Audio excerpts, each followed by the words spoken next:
और अब आपको हम इस वक्त की खबर बता दें, जेपी नड्डा के बारे में एक बड़ी खबर आ रही है कि उन्होंने राज्यसभा से इस्तीफा दे दिया है।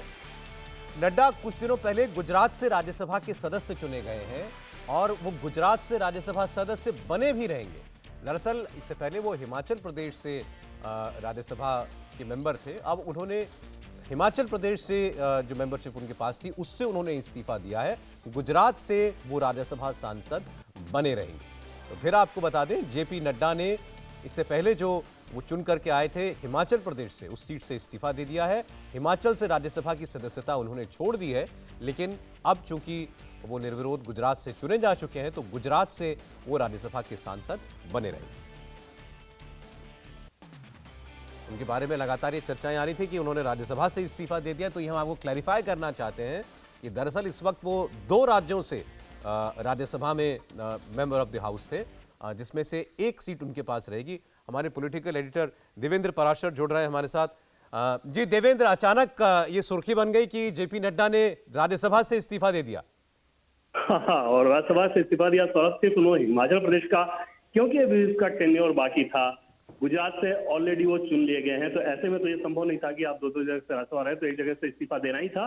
हिमाचल प्रदेश के राज्यसभा का जो उनका बाकी बचा हुआ टर्म था उससे उन्होंने इस्तीफा दे दिया। तो ये एक सामान्य सी प्रक्रिया है कि आप समझ सकते हैं कि जैसे ये सूचना आई होगी उसके बाद बहुत ज्यादा सनसनी फैली होगी कि ऐसा फैसला कैसे हो गया। लेकिन वो सिर्फ और सिर्फ इस लिहाज से हुआ कि 2 जगह से आप नहीं रह सकते थे, गुजरात से ऑलरेडी आप चुन लिए गए हैं, तो ऐसे में उन्होंने हिमाचल प्रदेश का जो उनका बाकी का टर्म था कुछ दिनों का, उससे इस्तीफा दिया है। शायद ऐसी परिस्थितियां कम बनती हैं, इसलिए शायद लोगों का आश्चर्य हुआ। शायद ये भी लोग ना जानते हो कि जैसे लोकसभा में आप 2 सीटों से चुनाव लड़ सकते हैं या ज्यादा से और जीत भी सकते हैं, ऐसे राज्यसभा से भी मुमकिन है कि आप 1 से ज्यादा सीट से चुन करके आए।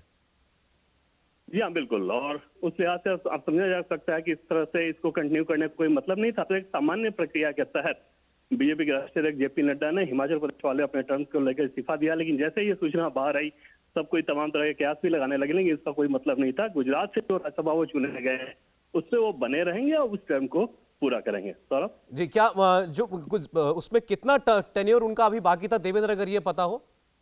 अब तो कुछ महीने का ही समय था ना सौरभ, तो उस लिहाज से उन्होंने, आप दोनों जगह से तो हो नहीं सकते थे। सही बात है। तो उस लिहाज के, और टर्म जब खत्म हो रहा था इसी लिहाज से उन्हें फिर से राज्यसभा भेजा जाना था। उसमें इस बात को लेकर थी कि क्या वो लोकसभा चुनाव लड़ेंगे या राज्यसभा में आएंगे, क्योंकि पार्टी के राष्ट्रीय अध्यक्ष के तौर पे पूरे देश में उनको पार्टी के चुनाव लड़ाने की जिम्मेदारी रहेगी। तो उसमें यह माना गया कि राष्ट्रीय अध्यक्ष को चुनाव लड़ने की जिम्मेदारी से मुक्त रखा जाए, उनको राज्यसभा भेजा जाए। और तब पार्टी ने यह फैसला किया कि गुजरात से उनको राज्यसभा भेजा जाएगा। गुजरात से उनको राज्यसभा भेजा जा रहा है। हिमाचल प्रदेश वाले बाकी के टर्म के लिए उन्होंने इस्तीफा दिया। देवेंद्र, आपने क्लैरिफाई भी कर दिया, और इससे अगर कोई सनसनी पैदा करने की कुछ इस खबर के जरिए कोई कोशिश किसी ने की हो तो वो भी उस पर भी आपने पानी फेर दिया कि जेपी नड्डा ने राज्यसभा से इस्तीफा दिया। लेकिन जैसा देवेंद्र ने क्लैरिफाई किया कि वो हिमाचल प्रदेश से इससे पहले मेंबर ऑफ पार्लियामेंट थे राज्यसभा के, वो टेन्योर उनका चंद महीने का बाकी था। फिर गुजरात से उनको एक फ्रेश टेन्योर मिला, तो उन्होंने अपनी जो पहले हिमाचल से उनके पास राज्यसभा की सीट थी उससे उन्होंने इस्तीफा दिया है। राज्यसभा के सदस्य वो बने रहेंगे अब गुजरात से। बहुत शुक्रिया देवेंद्र आपका।